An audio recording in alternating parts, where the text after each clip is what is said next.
The night I turned 50, I had just blown out the candles when Ethan opened the bedroom door. I thought I was seeing things. The man who had slept separately from me for the past 5 years, claiming back pain, late-night work, or stress, suddenly returned to our bed like nothing had ever changed. "Can I sleep here tonight?" he asked, his voice soft, almost gentle. I froze.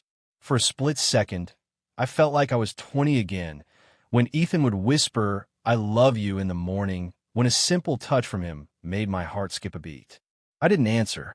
I simply lifted the blanket and gave him the cold half of the bed that had been empty for years. His hand landed on my waist, familiar and foreign all at once. I trembled slightly, maybe from emotion, maybe from uncertainty. When everything was over, I turned away and smiled through my tears.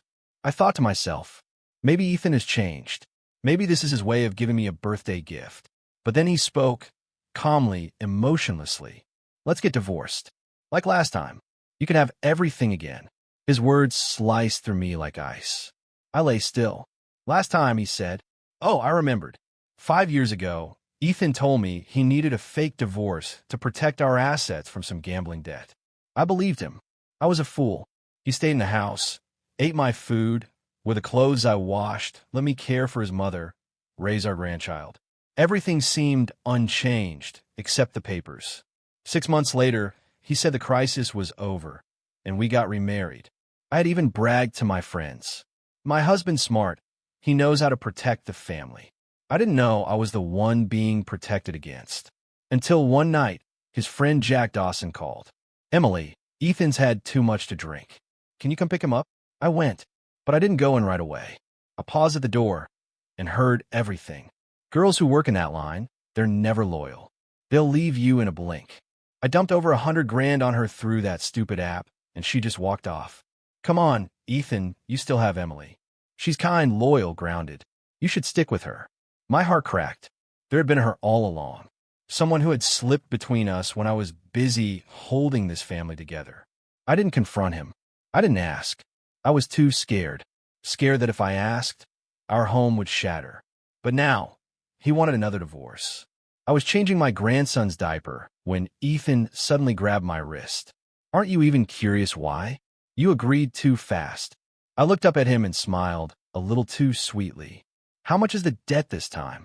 He didn't answer directly, just wrapped his arms around me, playing the victim. "I got scammed. I might have to disappear for a bit. I need you to hold down the fort." My tears rolled down.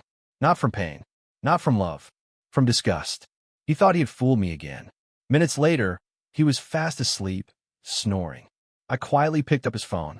His messages were clean, but when I opened TikTok, my heart slammed against my ribs. Every like he gave recently was on one account at Monica_Blake_1985. Her page was filled with videos of a little blonde boy, round face, blue eyes. Too familiar. Captions that pierced deeper than any blade. "Tomorrow is Tyler's birthday. I hope Daddy comes." He called me Mommy for the first time today. Then her profile picture lit up. A message appeared. "Tyler's birthday is tomorrow. Will you be here for him?" I froze. Monica Blake, the woman from years ago. She was back, and she brought a child. The next morning, Ethan woke up earlier than usual. He stood in front of the mirror for a long time, carefully combing his hair, even applying gel, something he hadn't done in years. I stood behind the bedroom door, watching him silently as he picked through his shirts, finally settling on a pale blue one, the same shade Monica had worn in one of her recent videos. My eyes were cold, but inside me, a quiet fire burned. Ethan walked out of the house, humming to himself, like nothing had happened the night before. I grabbed my phone, set it to silent, and quietly followed him. He drove straight to the most luxurious shopping mall in the city, the very place he once mocked me for stepping into because everything's overpriced. And yet today, I watched him walk into a high-end children's clothing store, carefully browsing through racks, holding up tiny shirts and shoes. After about 20 minutes, he picked 2 outfits, one with a dinosaur print, the other with bold letters that read "Birthday King." I bit my lip, recording everything. Next, he stepped into the upscale bakery across the hall, the one I once asked to buy a birthday cake for our grandson, and he refused because it was a waste of money. But this time, without hesitation, he pointed straight at a custom Ultraman cake priced nearly $100. The clerk asked, "Is it for your grandson's birthday? How many candles would you like?" Ethan blushed slightly, then held up 4 fingers, smiling. "He's turning 4. I stood outside the glass window, feeling like my heart was being crushed in slow motion. Just last week, our grandson Tyler wore a $9 clearance shirt I bought, and Ethan had scolded me for being wasteful. But now, this boy, who may not even be his son, was being spoiled, spun joyfully in his arms, like a proud father showing off his world. I followed them up to the children's play zone on the top floor. The sign at the front read, "Family Pass, 2 adults plus 1 child, $399. My hand trembled as I typed a message. "Let's finalize the divorce tomorrow." Within less than a minute, he replied, "Okay." I stared at those 2 letters. My rage was no longer fire. It was ice. 30 years of marriage. All we'd been through. And in the end, all it took was an okay to end it. The next day, Ethan led me into the family court. We sat across from a clerk, a middle-aged woman with kind but tired eyes. She looked at both of us and asked, "Reason for divorce?" Before I could answer, Ethan quickly said, "We're incompatible." The clerk chuckled and shook her head. "After 30 years of marriage, you're just now figuring that out? Marriage isn't easy. Maybe you should think this through." I looked at her, smiled faintly, and said, "I have cancer. I don't want to burden him anymore. Please process the paperwork." The room fell completely silent. She glanced at Ethan, then sighed and nodded solemnly. As I signed the papers, my hands didn't tremble. My heart didn't ache the way I thought it would. It just felt empty. Outside the courthouse, Ethan held my arm lightly. "I'm going to stay at Jack's place for a while. Things are a bit complicated. Can't let anyone come looking at the house." I smiled gently and asked, "Will you be back in 30 days? "Of course. Without the divorce papers, they won't believe it." "All right. I'll be waiting right here. Don't forget." That night, he packed up in a rush, grabbed a few clothes, some documents from the safe. Before leaving, he still remembered to say, "Mom still needs her diaper changed 3 times a day. Don't forget to check for rashes." I nodded and watched him walk out the door, but as it closed behind him, I was no longer the obedient wife. Emily Simmons, had made my decision. This time, I would make sure he walked away with nothing, and I would begin my revenge. After Ethan left the house, I didn't fall apart. I didn't cry. I didn't sit in a daze staring at our wedding photo like some betrayed wife from a soap opera. I cleaned out the bedroom and shoved all his belongings into storage. Then I called a home service company and hired a full-time daytime housekeeper. From now on, I wouldn't lift a finger for any housework. My mother-in-law, bedridden for 4 years, got her own private nurse. My grandson, Tyler, got a professional nanny. Emily Simmons, could finally sip coffee in my own home with nothing in my hands but peace. With my schedule finally clear, I moved on to the real mission. Tracking Monica Blake. I started by tracing the address she had checked in at on TikTok, a small rental apartment complex in the southern suburbs of Houston. Unit 27. Curtains always drawn, door always locked. But every Monday afternoon, she took the little boy to a nearby supermarket. I wore a gray coat and a beanie, pushing a shopping cart around like a bored shopper while watching them from a distance. Tyler, the 4-year-old, had bright blue eyes that eerily resembled Ethan's. But the way he ran, the way he called her Mommy, so naturally, something felt off. If this child was really Ethan's, he would have been born during the time Ethan and I were still living under one roof. And Ethan never once mentioned he had a child? Suspicion flared inside me. And when a woman becomes suspicious, she will find a way to uncover the truth. I couldn't break into Monica's home, but I knew she wasn't careful. Every Wednesday morning, the complex had scheduled trash pickup. I started lingering near the dumpster area of her building, pretending to sort recyclables. After 3 long mornings, I finally saw her emerge, holding a black trash bag, her son in tow. She turned her back, never noticing me just a few meters away. Once she was gone, I walked up and took the bag. Back home, I put on gloves and carefully examined every item. I found an empty box of specialty lactose-free toddler milk, used baby diapers, and most importantly, a DNA swab kit, sample included. My heart pounded. Had she already done a DNA test? Or was she preparing to? I rushed to a private DNA lab I had used before when checking medical records for my mother-in-law.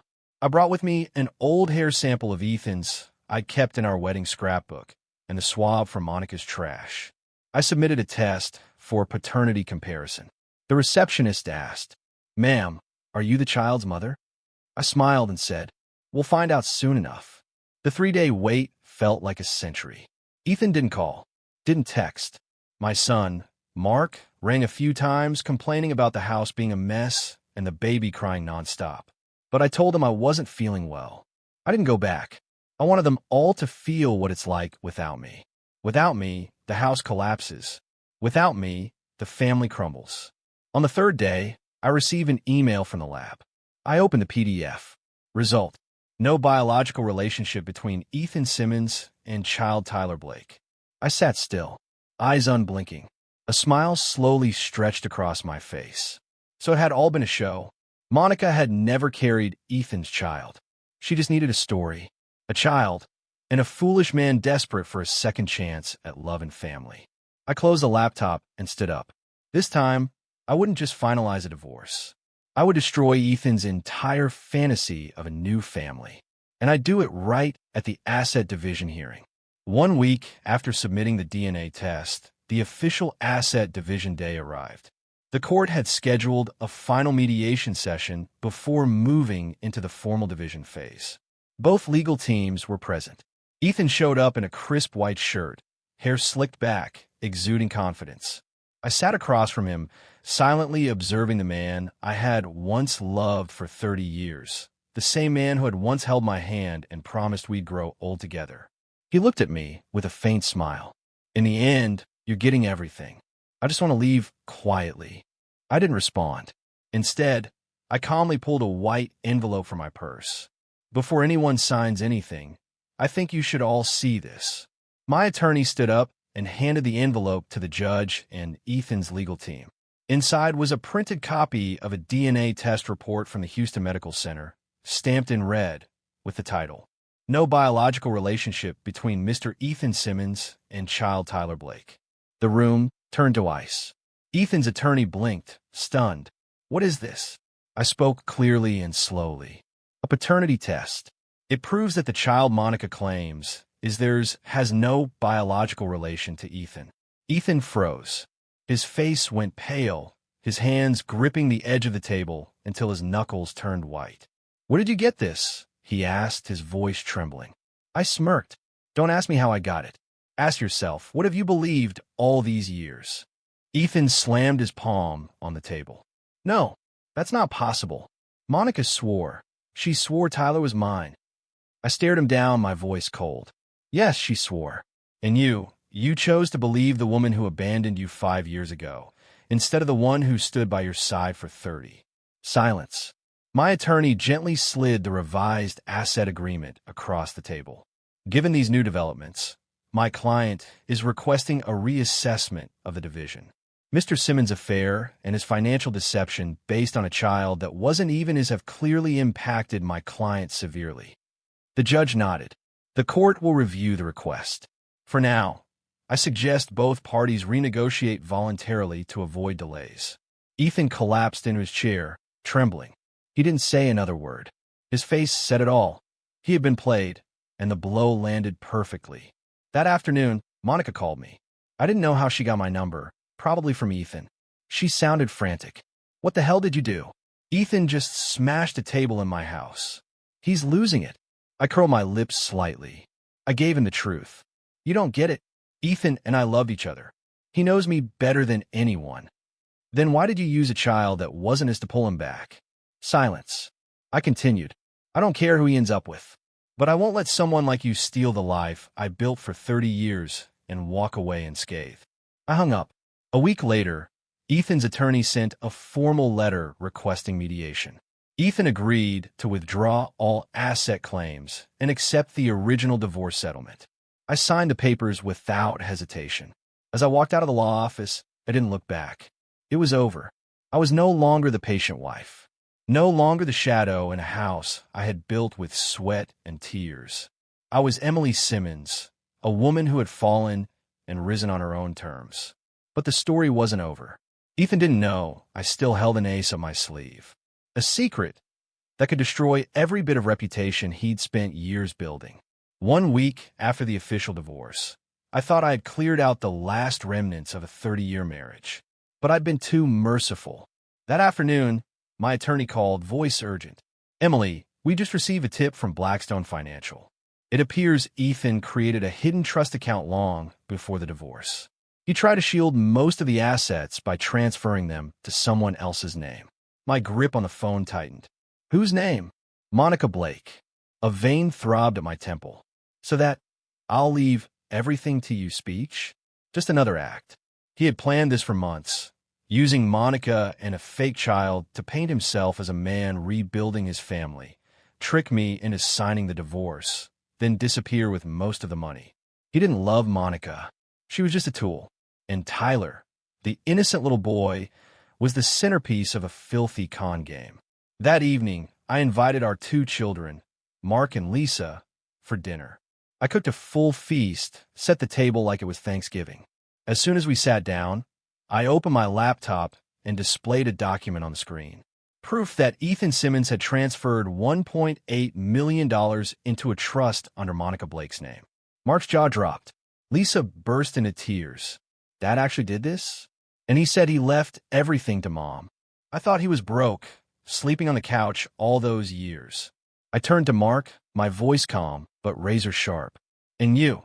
Did you know your father signed over the title of your house to a shell company last year? His face turned pale. What? I slid over a copy of the notarized deed. If I hadn't caught it in time, that house wouldn't belong to any of us right now. The table fell silent.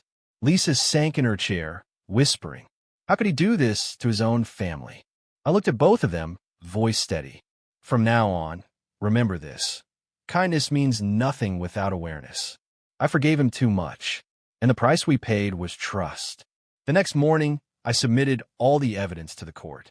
Ethan was summoned for deliberately concealing assets prior to divorce, a direct violation of Texas family law.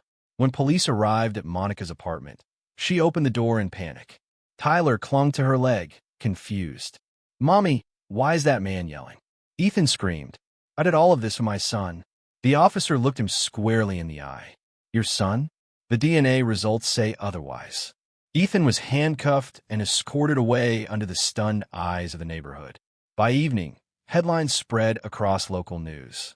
Businessman Ethan Simmons arrested for asset fraud and high-profile divorce. A month later, I opened a small bakery, a dream I'd once shelved for motherhood. Lisa quit her corporate job to help me run it. Mark brought Tyler, my only real grandchild, over every weekend. No more parents too busy. No more grandma handles it all. My life became simpler, more peaceful, and brighter. One morning, as I arranged pastries behind the counter, a young woman stepped in with teary eyes. Are you Emily Simmons? I read your story. Could I ask for some advice? I'm thinking about leaving my husband. I looked at her, not with the eyes of a broken woman, but with the eyes of a woman who had survived. I smiled gently. You're not weak for walking away from someone who hurt you. You're only weak when you keep lying to yourself that you're still happy.